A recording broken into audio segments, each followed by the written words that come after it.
बच्चों, अब हम तीसरे किस्म का टी टेस्ट करेंगे।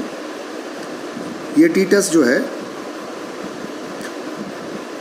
छोटे सैंपल्स के लिए है, यानी कि अब जो हम केस कर रहे हैं वो वाले हैं जहाँ छोटे सैंपल्स हों, यानी कि दोनों सैंपल में तादाद 30 से कम की हो, और वो जो सैंपल हों वो आज़ादाना सैंपल भी हों, यानी कि छोटे और आज़ादाना सैंपल जिनमें 30 से कम तलबा शामिल हैं, उनका कैसे टी टेस्ट किया जाएगा, उनकी कैलकुलेशन कैसे होगी, ये अब हम समझेंगे। फ़र्ज़ कीजिए लड़का बॉयज़ और गर्ल्स दो ग्रुप हैं, एक ग्रुप बॉयज़ का है, लड़कों का है, दूसरा लड़कियों का है। अब बॉयज़ यानी कि लड़कों के ग्रुप में जो औसत स्कोर है वो 40.3 है, SD यानी कि मयारी इनहराफ 8.15 है और N 16 है। दूसरी जगह पर जो गर्ल्स है उनका जो औसत स्कोर है वो 37.5 37.5, SD 6.35 6.35 और N 16 है। यानी कि ये दोनों ग्रुप, लड़कों का ग्रुप और लड़की का ग्रुप, दोनों ही आज़ादाना हैं, यानी कि सैंपल्स इंडिपेंडेंट हैं। दूसरी बात, सैंपल का साइज़ 30 से कम है दोनों में। और तीसरी बात जो अहम बात है, सैंपल साइज़ एक है, यानी कि N1 और N2 जो है बराबर है।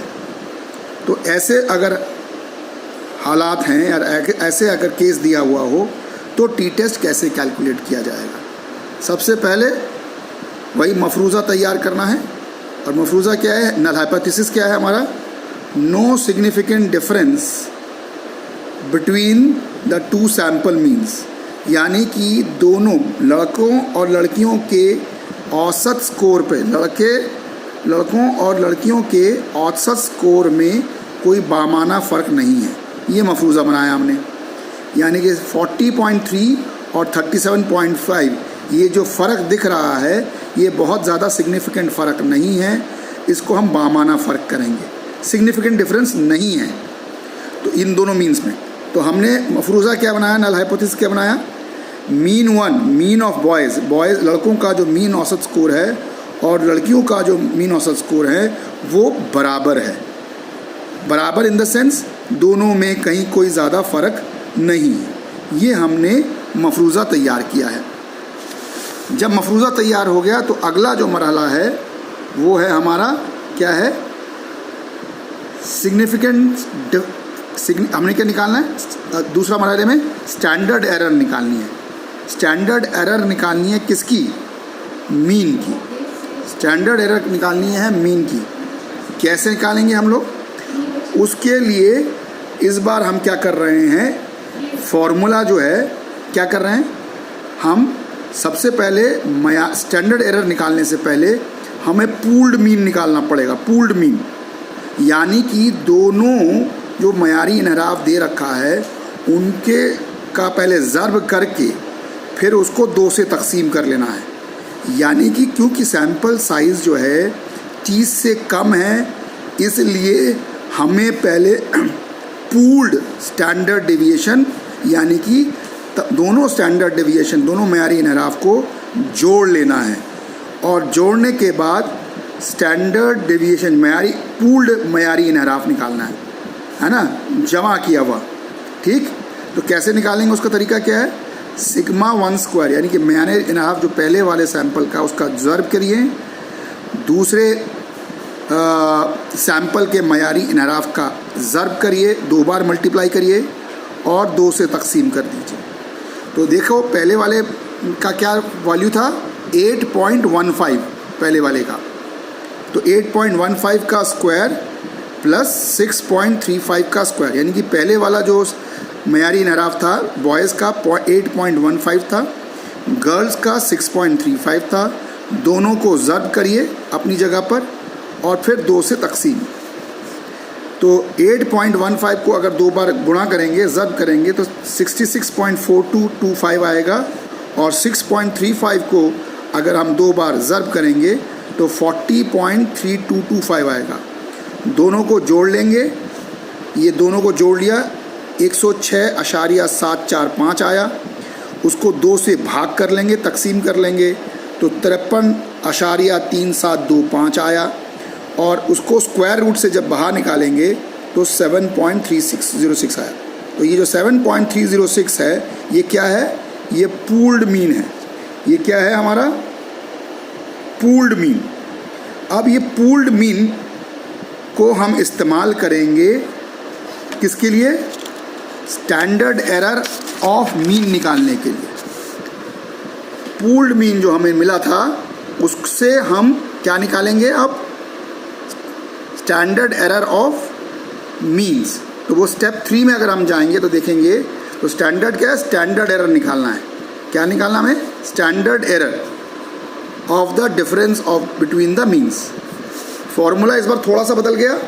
क्या करेंगे? सिग्मा m1 माइनस m2 जैसे कर रहे थे वही वैसे ही करेंगे। स्टैंडर्ड एरर का डिफरेंस निकालने के लिए मीन -1 मीन 2 का। इस बार फॉर्मूला क्या है? पूल्ड।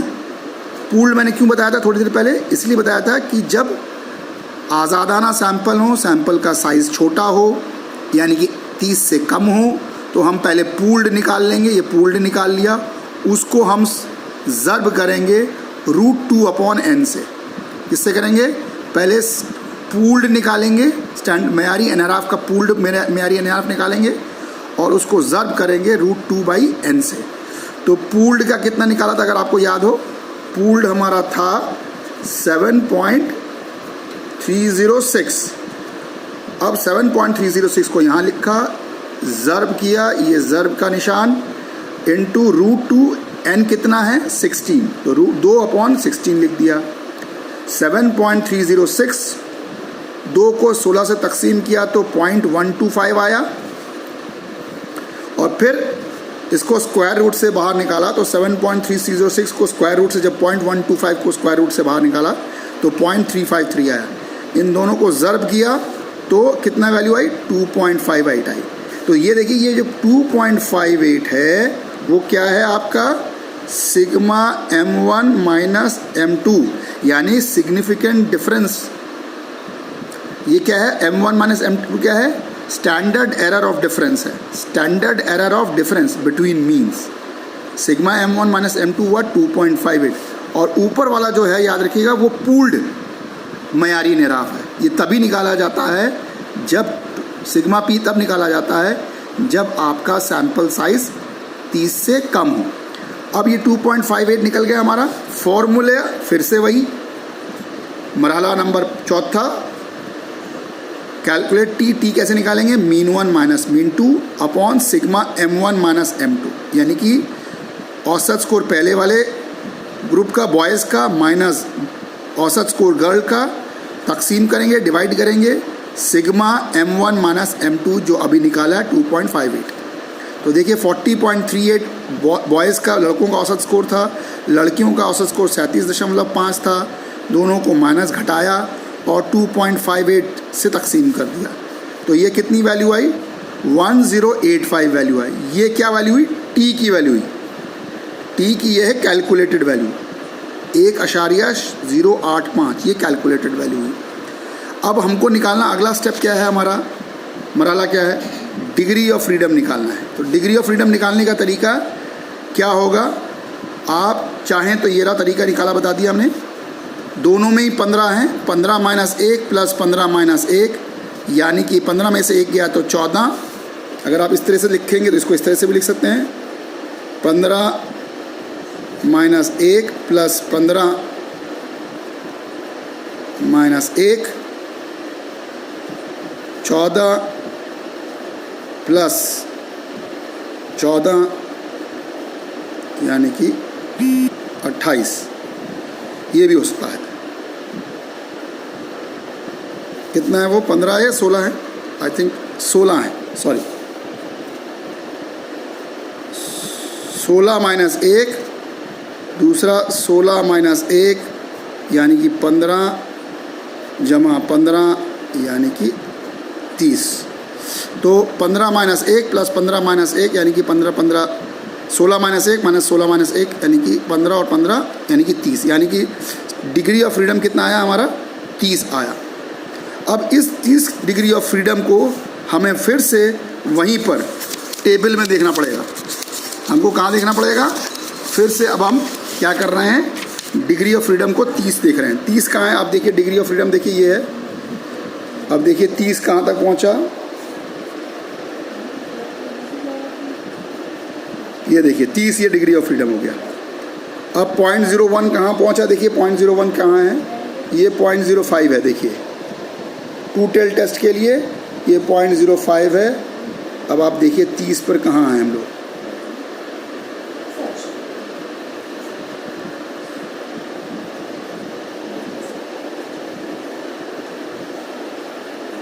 टू 2.042 है। देखिए क्या वैल्यू है, 0.05 पे 2042 है, और वही 0.01 पे कितना हो गया 2.750, यानी कि 0.05 पर 2.042 है और 0.01 पे 27। कहाँ, कौन से में?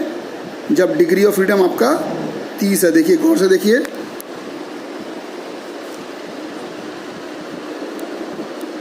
ठीक है, ठीक। अब इसके बाद अब आप देखिए, जब डिग्री ऑफ फ्रीडम हमने 30 ले लिया, दोनों की वैल्यू निकाल ली, अभी भी देखिए जो हमारी टी वैल्यू आई है वो 1.05 है, ये हमारी टी वैल्यू है, और हमारी 0.01 पर और 0.05 पर दोनों में ज़्यादा वैल्यू है। यानी कि अगर 0.05 की देखें और 0.01 में देखें तो दोनों ही जो टी की टेबल वैल्यू है किससे ज़्यादा है, 1.805 से। तो इसका मतलब कैलकुलेटेड वैल्यू जो है, जो आपकी टी की जो कैलकुलेटेड वैल्यू, टी